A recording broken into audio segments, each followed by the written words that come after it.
Bonjour et bienvenue à tous sur les tutos sur babyfoot.com. Aujourd'hui on est à la Coupe du Monde de babyfoot à Turin. J'ai donc profité de l'occasion pour vous faire un petit tuto sur les tables étrangères. Donc la Leonhardt, la Roberto Sport, la Garlando et la Tornado. Des petits passages de demi simples et des tirs à l'avant. A tout de suite sur les tables. Première table, c'est la table Leonhardt, la table allemande, avec des joueurs en plastique et des cannes traversantes comme toutes les autres tables ITSF, sauf la Bonzini.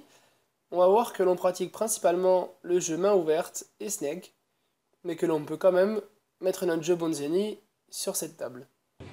Première chose, donc les demi, on va voir que l'on peut faire passage, voilà, le long du bois, le passage croisé comme sur Bonzini, les brossés que l'on n'a pas encore vu mais que l'on verra très bientôt. Ensuite devant, on a la main ouverte, qui est un jeu très répandu sur la table, ainsi que le snake, que l'on a vu également précédemment dans un tuto. En pousser et en tirer. Et enfin un jeu répandu également, c'est le pull shot. Je ne maîtrise pas très bien malheureusement. Et voilà. Table suivante, la Tornado, la table américaine, également joueur plastique, canne traversante. Une table où les Américains vraiment excellent. Ils sont vraiment très forts, quasi imbattables. Une table bien sûr reconnue par la Fédération internationale. Donc ici aussi, on peut faire les mêmes passages que sur Bonzini, le passage croisé, le passage le long du bois. On peut faire du brossé, c'est vraiment beaucoup plus facile sur cette table que sur les autres, comme ceci, dans un sens et puis dans l'autre. Pour la barre avant, la main ouverte c'est un peu plus difficile parce qu'on a une canne qui est vraiment très lourde. Mais par contre, quand on parle de snake, là ça va très vite, ça va très fort, ça tape. Très fort dans la cage. Et enfin le pull shot, moi je suis assez lent malheureusement, les Américains vont très vite avec ce style de jeu, c'est très impressionnant. Table suivante, c'est la Garlando, table autrichienne.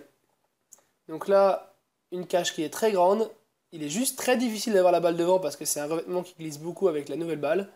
Et voilà, c'est une table qui est assez plaisante à jouer malheureusement, pas trop l'occasion d'y jouer en France. Donc au demi, même principe, comme depuis le début, je vous montre qu'on est capable de faire la même chose un peu plus lent parce que du coup ça glisse beaucoup. Mais voilà, on peut aller faire les mêmes passages que sur Bonzini. Il y aura du bois, le croisé et les brossés. La main ouverte, on voit que la cale ici est très grande. C'est vraiment assez facile de marquer. Une fois que vous avez la balle devant, il faut l'avoir. Voilà, donc le snake et la main ouverte, ok. Le pull shot également, qui est très pratiqué puisque la table est très grande. Le but est très grand, pardon. Et enfin, la dernière table, c'est la Roberto Sport, la table italienne. Une table avec des joueurs en plastique et des cannes traversantes également. Mais un but beaucoup plus petit que la Garlando, vous l'aurez remarqué. Et donc c'est notre dernière table ITSF que l'on va présenter aujourd'hui.